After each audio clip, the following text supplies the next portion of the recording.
ನೀನು ತಣ್ಣಗೆ ರೋಡಿಗೆ ನಿಲ್ಲಿಸ್ಬಿಡ್ತೀಯ ಸೆಂಟ್ರಿಗೆ. ನೀನೇನಂದೆ ಆ ಗಾಡಿ ಟಚ್ ಆದ್ರೆ ಮಾತ್ರ ಆಕ್ಸಿಡೆಂಟು. ನಮ್ಮ ಕಾರ್ ನಿಮ್ಗೆ ಟಚ್ ಆದ್ರೆ ಲೆಕ್ಕ ನಮಗೆ. ನೋಡಿ ನೆನ್ನೆ ಇಲ್ಲಿ ನನಗೆ ಆಕ್ಸಿಡೆಂಟ್ ಆಯಿತು. ಲೇನು ಕಾಣಿಸ್ತಾ ಇದೆ ಇಲ್ಲಿ ಲೈನು, ಅಲ್ಲಿ ನಾನೇ ಬಿದ್ದಿದ್ದು. ಇದೇ ಜಾಗದಲ್ಲೇ ಕಾರ್ ನಿಂತಿತ್ತು, ನಾನು ಆ ಕಡೆಯಿಂದ ಬರ್ತಾ ಇದ್ದೆ. ಸಡನ್ನಾಗಿ ಏನು ಮಾಡಿದ್ದಾರೆ ಇವರು, ಮೂವ್ ಮಾಡಿದ್ದಾರೆ. ಆ ಕಾರ್ ಎಲ್ಲಿವರೆಗೂ ಬಂದಿದೆ ಅಂದರೆ, ಈ ಕಾರ್ ಇಲ್ಲೇ ಇತ್ತು ನಿನ್ನೆ, ಇಲ್ಲಿವರೆಗೂ ವೈಟ್ ಲೈನಿಂದ ಹೊರಗಡೆ ಬಂದಿದೆ. ವೈಟ್ ಲೈನಿಂದ ಹೊರಗಡೆ ಬಂದು ನಾನು ಆ ಕಡೆಯಿಂದ ಬರಬೇಕಾದ್ರೆ ಎಲ್ಲಿ ಕಾರಿಗೆ ಟಚ್ ಆಗುತ್ತೆ ಅಂತ ನಾನು ರೈಟಿಗೆ ಎಳೆದಿದ್ದೀನಿ. ಸ್ವಲ್ಪ ಗಾಡಿನ ರೈಟಿಗೆ ಎಳೆದಿದ ತಕ್ಷಣ ಅದು ಸ್ಕಿಡ್ಡಾಗಿ ಇಲ್ಲಿ ಬಿದ್ದಿದ್ದೀನಿ. ಬಟ್ ಇವ್ರೇನು ವಾದ ಮಾಡ್ತಾಯಿದ್ದಾರೆ ಅಂದರೆ, ಕಾರ್ ಅಲ್ಲೇ ಇದೆ, ಕಾರ್ ಹಿಂದಕ್ಕೆ ತೆಗಿತಾ ಇದ್ವಿ ನಾವು, ಮುಂದಕ್ಕೆ ತೆಗ್ದಿಲ್ಲ, ಇದು ವೈಟ್ ಲೈನ್ ಬಿಟ್ಟು ಹೊರಗಡೆಗೆ ಬಂದಿಲ್ಲ ಅಂತಾರೆ. ಬಟ್ CCTVಲಿ ನಾವು ಚೆಕ್ ಮಾಡಿಸಿದಾಗ ಈ ಕಾರ್ ಏನಿದೆ, ಈ ಕಾರಿಗಿಂತ ಒಳಗಡೆ ಬಂದಿದೆ ಕಾರು. ಅಂದರೆ ಇಷ್ಟೇನೋ ಅವ್ರದ್ದು ಕಾರ್ ಇರೋದು ವೈಟ್ ಲೈನು ಅಂದರೆ, ಇಷ್ಟು ಚಿಕ್ಕ ಕಾರ್ ಇದೆಯಾ ಮಾರುತಿ ಸುಜುಕಿಲಿ, ಕಾರ್ ಫುಲ್ಲು ಹೊರಗಡೆ ಬಂದಿದೆ, ನಾನಲ್ಲಿ ಬಿದ್ದಿದ್ದೀನಿ. ಅಣ್ಣ ವಿಡಿಯೋ ಐತೆ ಮತ್ತಂಗೆ ವಾದಿಸ್ತಿಲ್ಲ ಅಣ್ಣ ನೀನು. ಇನ್ನೊಂದೇನು ಅಂದರೆ, ಈ ಥರ ರಿಟರ್ನ್ ಎಲ್ಲ ಎತ್ತಬೇಕಾದ್ರೆ ಇಂಡಿಕೇಟ್ರ್ ಏನೂ ಹಾಕಲ್ವಂತೆ ಅವರು. ಅಲ್ಲ ಇಂಡಿಕೇಟರ್ ಬರಲ್ವಾ? ಇಂಡಿಕೇಟರ್ ಹಾಕಲ್ವ ನೀವು? ರಿವರ್ಸಿಗೆ ಹಾಕಲ್ಲ ಇಂಡಿಕೇಟರ್. ರಿವರ್ಸ್ ಬರಕ್ಕೆ ಇಂಡಿಕೇಟರ್ ಹಾಕಲ್ಲ ಇವರು. ಇಲ್ಲಿಂದ ಏನು ರೈಟಿಗೆ ಬಂದ್ರೆ ತಾನೇ ರೈಟ್ ಇಂಡಿಕೇಟರ್ ಹಾಕ್ಬೇಕಾ? ರೈಟ್ ರೈಟ್ ಮತ್ತೆ ಮುಂದಕ್ಕೆ ಹೆಂಗ್ ತಗೊಂಡ್ರು? ಓ ಮತ್ತೆ ಅದನ್ನ ಹೇಳ್ತಿಲ್ಲ. ನೀನು ಇಂಡಿಕೇಟರ್ ಹಾಕಲ್ಲ ಡ್ರೈವರ್ ಆಗಿ. ಮತ್ತೆ ಇವಾಗ ನೀನ್ ಎಕಡೆ ಹೋಗ್ತೀಯ ಅಂತ ಹೆಂಗ್ ಗೊತ್ತಾತ್ ನಮ್ಗೆ? ಸ್ವಾಮಿ ನಾವು ಕೂಡ ಆ ಕಡೆ ಹೋಗ್ಬಿಟ್ರೆ ಗಾಡಿ ನೀನು ರೈಟ್ ವೇಗಾರ ನೀನು ಇಲ್ಲಿಂದ ಡೈರೆಕ್ಟ್ ನುಗ್ಸೂರ ನೀನ್ ಎಲ್ಲ ಹೋಗ್ತೀಯ, ಇಲ್ಲಿ ನಿಲ್ಲಿಸ್ತೀಯ. ಆಯ್ತಾ, ಒಂದು ಇಂಡಿಕೇಟ್ರ್ ಯೂಸ್ ಮಾಡಲ್ಲ, ಏನು ಯೂಸ್ ಮಾಡಲ್ಲ, ಸುಮ್ಮನೆ ಹೆಂಗಂದ್ರೆ ಬೇಕಾಬಿಟ್ಟು ಮಾಡ್ತಾರೆ ಇಲ್ಲಿ. ಇದು ಮಾರುತಿ ಸುಜುಕಿ ಅವ್ರದ್ದು body repair shop, Saket automobiles ಅಂತ. ಇವಾಗ ಎಷ್ಟೆಲ್ಲ ಡ್ಯಾಮೇಜ್ ಆಗಿದೆ ನೋಡಿ. ನನಗೇನೆ ಇಲ್ಲಿ ನೆನ್ನೆ ಬಿದ್ದು ಇಲ್ಲಿ ಗಾಯ ಆಗಿದೆ, ಮತ್ತು ಫೇಸ್ ಹತ್ರ ಗಾಯ ಆಗಿದೆ. ನಾನೇನಾದ್ರು ಹೆಲ್ಮೆಟ್ ಹಾಕಿಲ್ಲ ಅಂದಿದ್ರೆ ಫುಲ್ಲು ಫೇಸೇ ಶೇಪ್ ಔಟ್ ಆಗಿರೋದು. ಅದೇ ಟೈಮಲ್ಲಿ ಬ್ಯಾಕ್ ಸೈಡಿಂದ ಯಾವ್ದಾರೋ ಒಂದು ಹೆವಿ ವೆಹಿಕಲ್ ಬಂದರೆ ನಾನು ಇರ್ತಾನೆ ಇರಲಿಲ್ಲ. ಈ ಥರ ಇರ್ರೆಸ್ಪಾನ್ಸಿಬಲ್ ಆಗಿ ಓಡಿಸ್ತಾ ಇದ್ದಾರೆ ನೋಡಿ. ಕೈಯೆಲ್ಲ ಡ್ಯಾಮೇಜ್ ಆಗಿದೆ. ನಾನೇನಾದ್ರು ನಿನ್ನೆ ಹೆಲ್ಮೆಟ್ ಆಗಲಿ ಶೂ ಆಗಲಿ ಹಾಕಿಲ್ಲ ಅಂದಿದ್ದರೆ ಇನ್ನೂ ಹೆವಿ ಡ್ಯಾಮೇಜ್ ಆಗಿರೋದು. ಗಾಡಿ ನೋಡಿದ್ರೆ ಅಷ್ಟು ದೂರ ಬಿದ್ದಿದೆ, ಕಾಲಲ್ಲಿರೋ ಶೂ ಇಲ್ಲಿವರೆಗೂ ಬಿದ್ದಿದೆ, ನಾನೊಂದು ಕಡೆ ಬಿದ್ದಿದ್ದೀನಿ. ಇಲ್ಲೇನು 2 ಲೈನ್ ಕಾಣಿಸ್ತಾ ಇದೆಯೋ ಫುಲ್ಲು ಉಜ್ಜಿದೆ ನಂದು ಗಾಡಿ, ಸ್ಕೂಟಿ ಏನಿದೆ ಅದು. ಬಟ್ ಆದರೂ ತಪ್ಪು ನಂದೇ ಅಂತೆ ಅವ್ರು ಹೇಳ್ತಾ ಇರೋ ಪ್ರಕಾರ. ನಾನೇ ಅವ್ರ ಕಾರ್ ನಿಲ್ಲಿಸಿದ್ರಂತೆ, ಸುಮ್ಮನೆ ನಾನೇ ಬಂದು ಗಾಬರಿಯಾಗಿ ಬಿದ್ದುಬಿಟ್ನಂತೆ. ನನಗೇನು ತಿಕ್ಲ ಇಲ್ಲಿ ಸುಮ್ಮನೆ ಬಂದು ಬೀಳೋದಕ್ಕೆ. ಎಷ್ಟು ದಿನದಿಂದ ಓಡಾಡ್ತಿಲ್ಲ ಈ ಜಾಗದಲ್ಲಿ ನಾನು.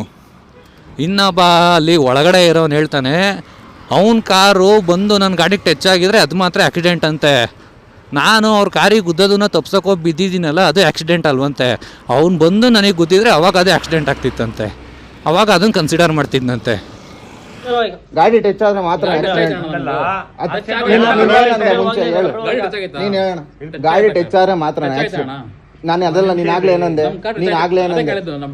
ನೀನೇನಂದೆ ಆ ಗಾಡಿ ಟಚ್ ಆದ್ರೆ ಮಾತ್ರ ಆಕ್ಸಿಡೆಂಟು. ನಮ್ಮ ಕಾರ್ ನಿಮ್ಗೆ ಟಚ್ ಆದ್ರೆ ಲೆಕ್ಕ ನಮಗೆ. ಟಚ್ ಆದ್ರೆ ಮಾತ್ರ ಆಕ್ಸಿಡೆಂಟ್. ನೀನ್ ಹೆಂಗ್ ಬೇಕಾದ್ರೆ ನೀನ್ ಹೆಂಗ್ ಹೋಗ್ಬೋದು. ಎತ್ಲಾಗ ನೋಡ್ಕೊಂಬಂದ್ ಅಲ್ಲಣ್ಣ, ಎತ್ಲಾಗ ನೋಡ್ಕೊಂಬಂದ್ರೆ ಬಂದ್ ಗಾಡಿ ಗುದ್ದಿರೋನು. ಸರಿನಾ? ನೀನ್ ಅದನ್ನ ಹೇಳ್ಬೇಡ.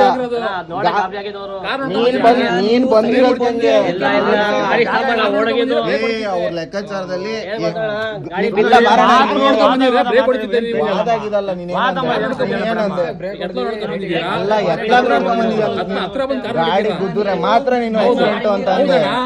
ಇಲ್ಲಾಂದ್ರೆ ನೀನ್ ಹೆಂಗ್ ಬೇಕಂಗ್ ಓಡಿಸ್ತಿರ್ತೀಯ. ಅವರು ಹೆಂಗ್ ಬೇಕಾದ್ರೂ ಅವ್ರು ನುಗ್ಗಿಸ್ಬೋದು ಕಾರ್ನ, ಹೆಂಗ್ ಬೇಕಂಗೆ ರೋಡಿಗೆ ಬಂದ್ಬಿಡ್ಬೋದು, ಅವ್ರದ್ದೇನು ತಪ್ಪಿಲ್ಲ. ಅವ್ರು ಟಚ್ ಆಗಿದ್ರೆ ಮಾತ್ರ ಅವ್ರದ್ದು ತಪ್ಪಂತೆ. ಅವ್ರು ಹೆಂಗಂದ್ರೆ ಹಂಗೆ ಬಂದು ನಾವು ತಪ್ಸೋಕೊಬ್ಬಿದ್ರೆ ನಮ್ದೇ ತಪ್ಪಂತೆ, ಅವ್ರದ್ದು ತಪ್ಪಿಲ್ವಂತೆ. ಇದೇ ಯಾವ ಥರ ನ್ಯಾಯ ಇದು? ಇನ್ನೊಂದು ಇಂಡಿಕೇಟರ್ ಅನ್ನೋದು ಅವ್ರಿಗೆ ಗೊತ್ತೇ ಇಲ್ವಂತೆ, ಇಂಡಿಕೇಟರ್ ಅವ್ರು ಹಾಕೋದೇ ಇಲ್ವಂತೆ. ಥರ ಇರ್ರೆಸ್ಪಾನ್ಸಿಬಲ್ ಆಗಿ ಕೆಲಸ ಮಾಡೋದಕ್ಕಿಂತ ಆರಾಮಾಗಿ ಸುಮ್ಮನೆ ಮುಚ್ಕೊಂಡ್ಬಿಟ್ಟು ಹೋಗ್ಬೇಡ್ರಿ ಮನೆಗೆ ಅಂತ. ಯಾವ ಥರ ಆಗ್ತಾಯಿದೆ ಅಂದರೆ, ಪೇಯ್ನು ಹೆವಿ ಇದೆ ಕೈಯಲ್ಲಿ. ಬಟ್ ಆದ್ರೂ ಈ ವಿಡಿಯೋ ಮಾಡೋಕ್ಕೋಸ್ಕರನೇ ನಾನು ಗಾಡಿ ಎತ್ಕೊಂಡು ಬಂದಿದ್ದೀನಿ. ಪಾಪ ಅದು ಬೇರೆ ನಾನು ಸ್ಕೂಟಿಲಿ ಬಿದ್ದಿರೋದು, ನಮ್ಮ ಫ್ರೆಂಡ್ ಗಾಡಿ, ಅದೂ ಅಷ್ಟೇ ತುಂಬಾ ಡ್ಯಾಮೇಜ್ ಆಗಿದೆ. ಸೈಡ್ ಪ್ಯಾನೆಲ್ಸ್ ಎಲ್ಲ ಫುಲ್ಲು ಉಜ್ಜಿಬಿಟ್ಟಿದೆ, ಮತ್ತು ಹ್ಯಾಂಡಲ್ ಹತ್ರ ಉಜ್ಜಿದೆ. ಅದೆಲ್ಲ ಅವರಿಗೆ ಬಿಡು ಏನೂ ಆಗಿಲ್ಲ, ಬರೀ ಇನ್ಸೂರೆನ್ಸ್ ಕ್ಲೈಮ್ ಮಾಡ್ಕೊ ಹೋಗ್ರಿ ಅಂತ ಹೇಳ್ತಾ ಇದ್ದಾರೆ ಸಿಂಪಲ್ಲಾಗಿ. ಅದೇ ಏನಾದ್ರು ನಾನು ಬಂದು ಅವ್ರ ಕಾರಿಗೆ ಗುದ್ದಿದ್ರೆ ಅವ್ರು ಸಿಂಪಲ್ಲಾಗಿ ಇನ್ಸೂರೆನ್ಸ್ ಕ್ಲೈಮ್ ಮಾಡ್ಕೊಂಡ್ರಿ ಅಂತ ನಾವು ಹೇಳಿದರೆ ಅವ್ರು ಸುಮ್ಮನೆ ಬಿಡ್ತಿದ್ರು ನಮ್ಮನ್ನು. ಅದನ್ನು ಕೇಳಿದ್ರೆ ಇಲ್ಲಪ್ಪ ನಾನು ಸುಮ್ಮನೆ ಬಿಟ್ಬಿಡ್ತಿದ್ದೆ ನಿಮ್ಮನ್ನ, ನೀವೇನಾದ್ರು ಬಂದು ಗುದ್ದಿದ್ದಿದ್ರೆ ಅಂತ ಹೇಳ್ತಾ ಇದ್ದಾನೆ. ಯಾರು ತಾನೇ ಸುಮ್ಮನೆ ಬಿಡ್ತಾರೆ ಹೇಳ್ರಿ ಬಂದು ಗುದ್ದಿದ್ರೆ? ಎಷ್ಟು ಸಿಂಪಲಾಗಿ ಹೇಳ್ತಾ ಇದ್ದಾನೆ, ಇನ್ಸೂರೆನ್ಸ್ ಕ್ಲೈಮ್ ಮಾಡ್ಕೊಳ್ರಿ ಅಂತ. ಇನ್ಸೂರೆನ್ಸ್ ಕ್ಲೈಮ್ ಮಾಡ್ಕೊಳ್ಳೋದು ನಮಗೆ ಗೊತ್ತಿಲ್ವಾ? ಅದು ಅವನೇ ಹೇಳ್ಬೇಕಾ ನಮಗೆ? ಸರಿ ಆಯಿತು, ಗಾಡಿಗೇನೋ ಓಕೆ ಇನ್ಸೂರೆನ್ಸ್ ಕ್ಲೈಮ್ ಮಾಡ್ಕೊತೀನಿ, ನನ್ನ ಬಾಡಿಗಾಗಿರೋದಕ್ಕೆ ಏನು ಮಾಡೋಣ ನಾನು? ಪೇನ್ ಏನು ಅವನು ಅನ್ಭವಿಸ್ತಾನ? ಪೇನ್ ಅನ್ಭವಿಸೋದು ನಾನು ತಾನೇ. ಇದನ್ನು ಹಿಂಗೆ ಮುಡ್ಸೋಕ್ಕಾಗ್ತಾಯಿಲ್ಲ ಈ ಕೈನ. ಒಳ್ಳೆ ರೋಬೋ ಟೈಪಲ್ಲಿ ಮುಡಿಸ್ಬೇಕು, ಸ್ಲೋ ಮೋಷನಲ್ಲಿ.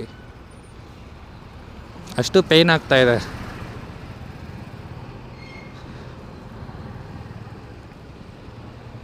ಬಟ್ ಆದರೂ ಈ ವಿಡಿಯೋ ಮಾಡಲೇಬೇಕು ಅನ್ನೋದಕ್ಕೋಸ್ಕರ ಮಾತ್ರ ಈ ಗಾಡಿ ಎತ್ಕೊಂಡು ಬಂದಿದ್ದೀನಿ.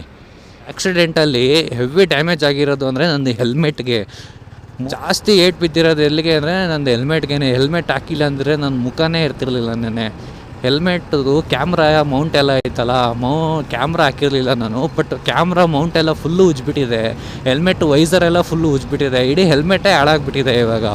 ಇವಾಗ ನನಗೆ ಒಂದು ಹೊಸ ಹೆಲ್ಮೆಟ್ ಬೇರೆ ತೊಗೊಳ್ಬೇಕು. ಇವಾಗ ಇದೆಲ್ಲ ಗಾಯ ಎಲ್ಲ ಆಗಿದೆ, ಇದಕ್ಕೂ ಎಲ್ಲ ಟ್ರೀಟ್ಮೆಂಟ್ ತೊಗೊಬೇಕು. ಎಷ್ಟು ಖರ್ಚು ಬರುತ್ತೆ ಹೇಳಿ ನನಗೆ ಇವಾಗ? ಅವನು ಸಿಂಪಲಾಗಿ ಏನು ಹೇಳ್ತಾನೆ, ಬಿಡಿ ಏನಾಗಿಲ್ಲ ನಿಮಗೆ, ಇದು ಏನಾಗಿಲ್ವಲ್ಲ ಬಿಡಿ, ಚಿಕ್ಕದು ಗಾಯ ತಾನೆ, ವಾಸಿ ಆಗುತ್ತೆ ಅಂತ. ಎಷ್ಟು ಇರ್ರೆಸ್ಪಾನ್ಸಿಬಲಾಗಿ ಮಾತಾಡ್ತಾ ಇದ್ದಾರೆ ಗೊತ್ತಾ ಅವರೆಲ್ಲ. ಒಂದು ತಪ್ಪಿದ್ರೆ ತಪ್ಪಿದೆ ಅಂತ ಒಪ್ಕೊಬೇಕು, ಇಲ್ಲ ಅಂತ ವಾದ ಮಾಡಬೇಕು. ತಪ್ಪಿಲ್ಲ ಅಂದಮೇಲೆ, ತಪ್ಪು ಇದ್ರೂ ತಪ್ಪಿಲ್ಲ ಅಂತ ವಾದ ಮಾಡಿದ್ರೆ ಏನು ಹೇಳೋಣ ಹೇಳಿ ಅವನಿಗೆ?